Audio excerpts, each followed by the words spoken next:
नमस्कार मित्रों हम लोग आज प्रशांत महासागर और हिंद महासागरीय जलधाराओं के विषय में अध्ययन करेंगे। सबसे पहले हम बात करते हैं कि जो ये पश्चिमी अपवाह था जो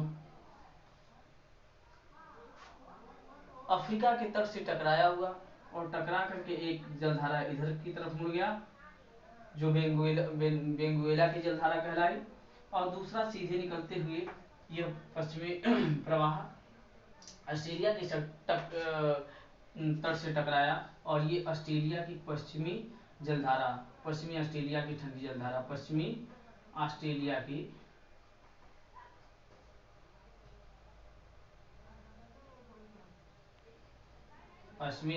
की ठंडी धारा,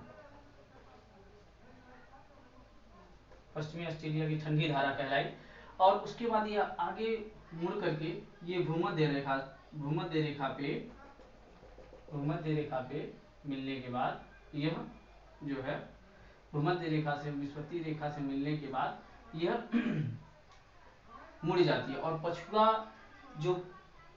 प्रवाह है 10 अंश के लगभग, उसी के आधार पे ये मुड़ करके ये इस तरीके से चली आती है। ये जो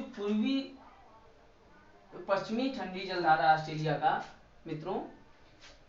यह मुड़ करके फिर इस तरीके से चक्कर लगाती है ये, और जो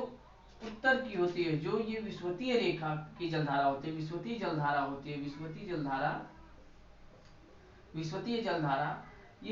जलधारा मित्रों मुड़ करके और यहाँ पे हिंद महासागर में जो है दो प्रकार की चलती है मानसून के आधार पे, इसीलिए इसे मानसूनी जलधारा कहते हैं। मानसूनी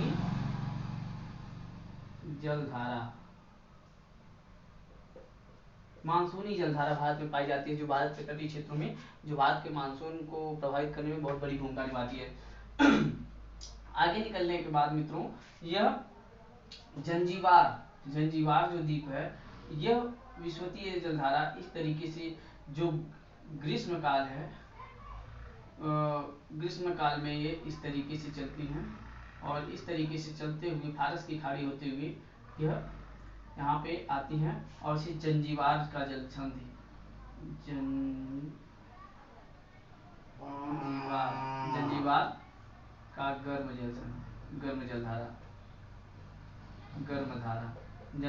गर्म जलधारा। और यह आगे बढ़ने के बाद मित्रों मोजाम्बिक पे आती हैं। मोजाम्बिक में आने के बाद यह मोजाम्बिक की गर्म जलधारा कहलाती है। मोजाम्बिक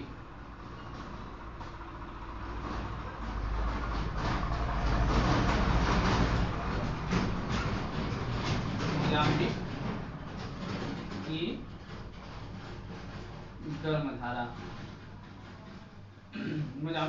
धारा। उसके बाद मित्रों यह आने के बाद यहाँ पे मेडागास्कर से टकराती है। मेडागास्कर से टकरा करके एक जो जलधारा है वो मेडागास्कर के पश्चिम के साइड होते हुए यह आकर के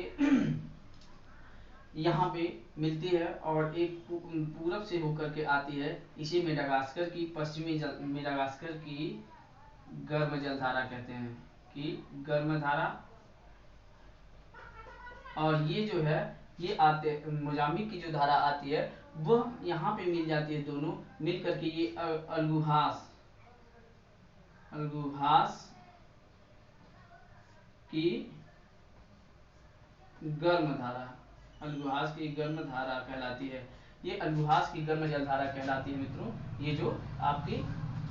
दक्षिण अफ्रीका के तट नीचे बहती है। उसके बाद बात करते हैं मित्रों, हम आगे बढ़ते हैं, हम प्रशांत महासागरीय जलधारा के विषय में अध्ययन करेंगे। ये जो विषुवत रेखा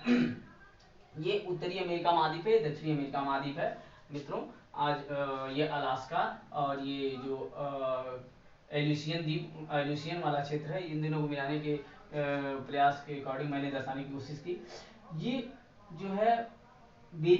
यहाँ पे बेरिंग सागर है मित्रों, बेरिंग सागर।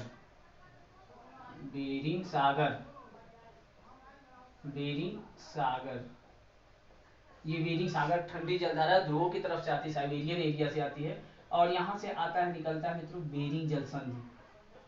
बेरिंग जलसंधि यहाँ पे होता है, जो बेरिंग जलसंधि प्रशांत महासागर और बेरिंग सागर को मिलाने वाला जलसंधि होता है। बेरिंग जलसंधि बार बार पूछा जाता है कंपटीशन में मित्रों, बेरिंग जलसंधि। उसके बाद ये जो है ओयोसियो की धारा है, ओयोसियो ओयोसियो ओयोसियो की गर्म धारा, गर्म धारा, ओयोसियो की गर्म धारा, या इसे क्यूराइल की सॉरी ओयोसियो की ठंडी धारा, सॉरी ओयोसियो की ठंडी धारा, तो ओयोसियो की ठंडी धारा तथा क्यूराइल क्यूराइल क्यूराइल क्यूराइल या ओयोसियो की ठंडी जलधारा है मित्रों, और यह आती है और इस तरीके से इधर से होकर के ये जो विश्वतीय जलधारा होती है, विश्वतीय जलधारा इस तरीके से होकर के ये जाती है और यहाँ आने के बाद ये पापुआ न्यूगिनी से होते हुए, फिलीपींस से होते हुए यह दक्षिणी चीन सागर में जाती है और दक्षिणी चीन सागर से होते हुए यह टकरा करके ये एक जलधारा ये जापान की तरफ चली जाती है। ये यहाँ के जापान के तट से टकराने के बाद एक जापान के पूर्वी एरिया से जाती है और एक पश्चिमी एरिया से जाती है,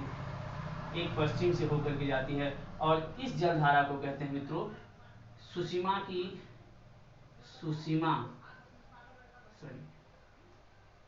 सुशिमा सुशिमा की गर्म धारा, सुशिमा की गर्म धारा। और ये जलधारा जो है आगे बढ़ती है और इसे कहते हैं पूर्वी जापान की गर्म धारा, पूर्वी जापान की गर्म धारा, या इसे कहते हैं क्यूराइल क्यूरोसियो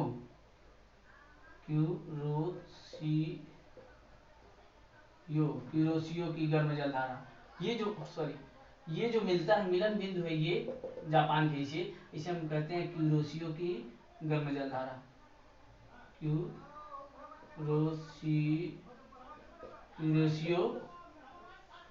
की गर्म धारा, क्यूरोसियो की गर्म धारा मित्रों जो जापान के तट के नीचे मिलती है और ये आगे जाकर के ये सुशिमा की जलधारा ये ओखोटस्क सागर में जाती है और ओखोटस्क सागर में जाने के बाद ये एल्यूसियन द्वीप के पास यह गर्म जलधारा एल्यूसियन द्वीप है और इस यहाँ पे जो जलधारा पाई जाती है एल्यूसियन की गर्म धारा, एल्यूसियन की गर्म धारा। और ये जो ओयोसियो की और क्यूराइल की ठंडी जलधारा आती है ये ओखोटस्क सागर में आने के बाद, ये ओखोटस्क सागर में आने के बाद ये ओखोटस्क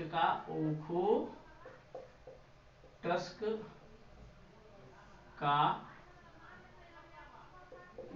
ठंडी धारा ओखोटस्क की ठंडी धारा जो मित्रों ये ओखोटस्क सागर में पाया जाता है। ये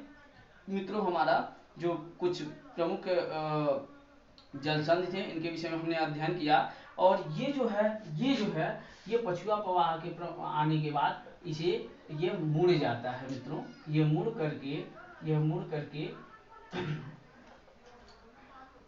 मुड़ जाता है और मुड़ करके ये इस तरफ मुड़ जाता है और मुड़ करके एक साथ मिल करके ये जापान के उत्तरी साइड में और मिल करके ये मुड़ता है किधर अमेरिका की तरफ, उत्तरी अमेरिका महाद्वीप की तरफ। और ये जलधारा जो होती है इसको अलास्का की गर्म जलधारा, ये एक साइड एक इधर मुड़ जाता है उत्तर की तरफ, इसे अलास्का की गर्म जलधारा, अलास्का की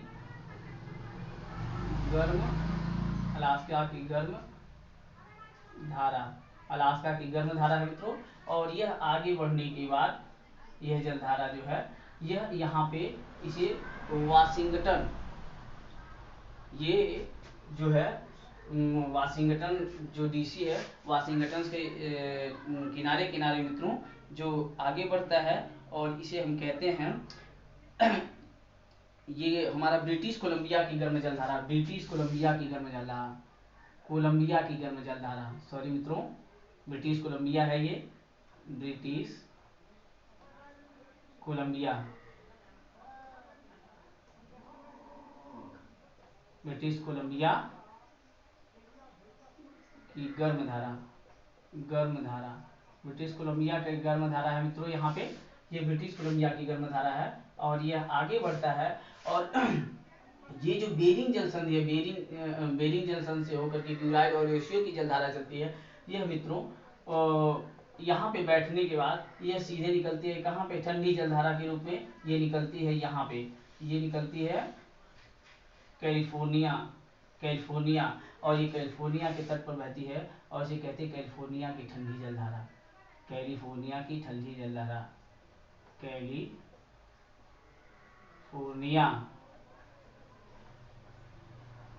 कैलिफोर्निया, कैलिफोर्निया की, कैलिफोर्निया की ठंडी धारा, कैलिफोर्निया की ठंडी धारा मित्रों, जो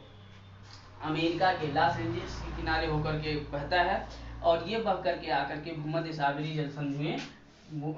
जो भूमध्य रेखी वृत्त है इसमें आकर के ये मिल जाता है और इस तरीके से ये इस यहाँ पे जलधाराओं का निर्माण होता है मित्रों। अब बात करते हैं हम दक्षिणी, जो दक्षिण अमेरिका है, दक्षिण अमेरिका में दक्षिणी अमेरिका की तरफ जो बहने वाले जलधाराएं हैं उनके विषय में अध्ययन करेंगे मित्रों। ये जो ध्रुवों की तरफ से जाने के बाद ये टकराता है तो ये जो है पीरू या हम्बोल्ट की धारा, पीरू या हम्बोल्ट की धारा, पीरू या हम्बोल्ट की ठंडी धारा, पीरू या हम्बोल्ट की ठंडी जलधारा है और एक सीधे निकल जाता है अफ्रीका के तटों पर और एक निकल जाता है ये जो है हमारा फॉकलैंड, जो फॉकलैंड द्वीप है, फॉकलैंड की ठंडी जलधारा ये मित्रों ये आगे बढ़ जाता है। तो इस तरीके से ये जलधारा जो होता है यह आगे बढ़ता है और ये पीली या हम्बोल्ट की जलधारा इसलिए कहा जाता है क्योंकि हम्बोल्ट नामक जो भूगोलवेत्ता है उन्होंने सर्वप्रथम इस जलधारा की खोज की थी। उसके बाद मित्रों बात करते हैं हम, ये जो आगे बढ़ता है, आगे बढ़ने के बाद यहाँ पे लानीनो, लानीनो, लानीनो की गर्म धारा, लानीनो की गर्म धारा बहती है जो पेरू तट पे बहती है मित्रों। और ये लानीनो की गर्म जलधारा जो आगे बढ़ करके इसी विषुवतीय वृत्त में जो विषुवतीय जलधारा है उसमें मिल जाती है मित्रों। विषुवतीय जलधारा में मिलने के बाद ये उसी में प्रवाहित होना शुरू हो जाती है। अब बात करते हैं मित्रों हम एल नीनो की। एल नीनो मित्रों, एल नीनो भी जब ये जो बहाव है सॉरी उत्तरायण और दक्षिणायन होने की जो प्रवृत्ति है सूर्य की, सूर्य के उत्तरायण और दक्षिणायन होने के कारण यहाँ पे एक एल नीनो नामक जलधारा उत्पन्न होती है जो सीधे इस तरीके से भूमध्य ये प्रशांत महासागर से होकर के, पूर्वी प्रशांत महासागर से होकर के ये आगे बढ़ता है और आगे बढ़ने के बाद ये इस तरीके से पापुआ न्यू गिनी होते हुए यह आ जाता है कहाँ पे, ये आ जाता है हिंद महासागर में। और हिंद महासागर में आने के बाद यह एक शुष्क ठंडी जलधारा है। कैसी जलधारा है? El Nino, El Nino, El Nino जो है ठंडी धारा है। कैसी धारा है? ठंडी धारा है। ये एल नीनो ठंडी जलधारा आने के बाद यहाँ पे ये जो है हिंद महासागर का जो क्षेत्र है ग्रीष्म ऋतु में, वो उसे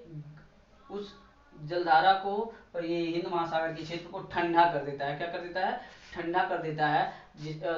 ठंडा कर देता है जिसके कारण ये जो स्थल है, स्थल ग्रीष्म काल में गर्म हो जाता है और जल भी उस समय ठंडा हो जाता है। इसलिए जल की तरफ से स्थल की तरफ हवाएं चलनी चाहिए और इस जलधारा के चलने के कारण, एल नीनो के चलने के कारण यह जो जलधारा, ये जो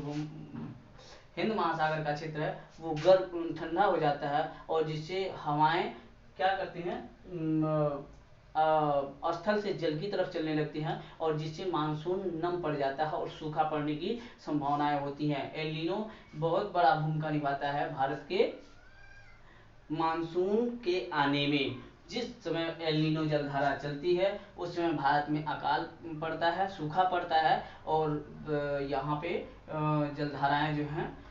एल नीनो के चलने पे, और जिस समय एल नीनो की जलधाराएं नहीं चलती हैं उस समय यहाँ पे मानसून में अच्छी खासी वर्षा होती है मानसून के द्वारा भारत में, और ये बहुत बड़ी भूमिका निभाता है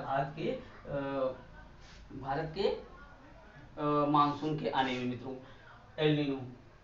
तो इसमें बहुत बड़ा कंफ्यूजन होता है, ला नीनो कैसी जलधारा है और एल नीनो कैसी जलधारा है। तो मित्रों ये एल नीनो जो है ठंडी जलधारा है, और ला नीनो जो है वो गर्म जलधारा है, पेरू के तट पे बहने वाली, और इसी को हम केल्विन की गर्म जलधारा कहते हैं। केल्विन की जो है मित्रों, ये केल्विन की जो हमारी है ये भी हमारी एक ठंडी जलधारा है, ठंडी जलधारा है, ठंडी। ये केल्विन की भी जो है ठंडी जलधारा है, जो इसी के अकॉर्डिंग चलता है मित्रों। तो मित्रों आज के लिए बस इतना ही, लगभग हमने सभी जलधाराओं के विषय में अध्ययन कर लिया, और इन जलधाराओं से हमारे आने वाले समय में ज़्यादा से ज़्यादा क्वेश्चन कंपटीशन में पूछे जाते हैं, इसीलिए हमें लगा कि सभी जलधाराओं के विषय में अध्ययन करा लेना चाहिए मित्रों। अब हमने एक चीज़ छोड़ा है यहाँ पे आने के बाद, ये पश्चिमी जो ऑस्ट्रेलिया का क्षेत्र है, पश्चिमी ऑस्ट्रेलिया के क्षेत्र में इसे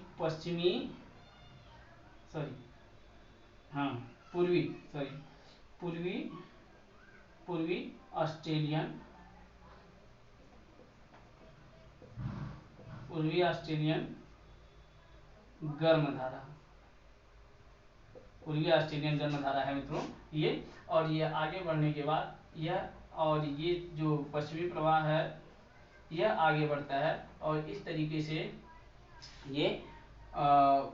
यहाँ पे टकराता है, और टकरा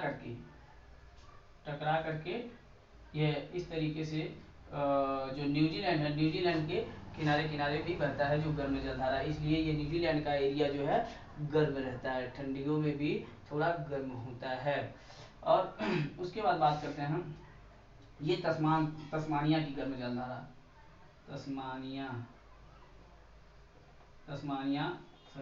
तस्मानिया की ठंडी धारा है मित्रों, तस्मानिया की ठंडी धारा तस्मान सागर में जाती है, और तस्मानिया की ठंडी धारा बनती है मित्रों। तो मित्रों आज के लिए बस इतना ही मित्रों, इसे ज़्यादा से ज़्यादा आप लोग लाइक करें, शेयर करें और कमेंट करें मित्रों, जितना हो सके आप लोग फुल सपोर्ट करें, और हम भी अथक प्रयास करेंगे कि जो कंपटीशन में बार बार हमारे सामने क्वेश्चन पढ़ते हैं उसको ज़्यादा से ज़्यादा पढ़ाने की कोशिश करें, जिससे आप लोग को आगामी एग्ज़ाम में दिक्कत ना हो सके मित्रों। तो बहुत बहुत धन्यवाद, आप लोग इसे ज़्यादा से ज़्यादा लाइक करें, कमेंट करें और शेयर करें। नमस्कार मित्रों।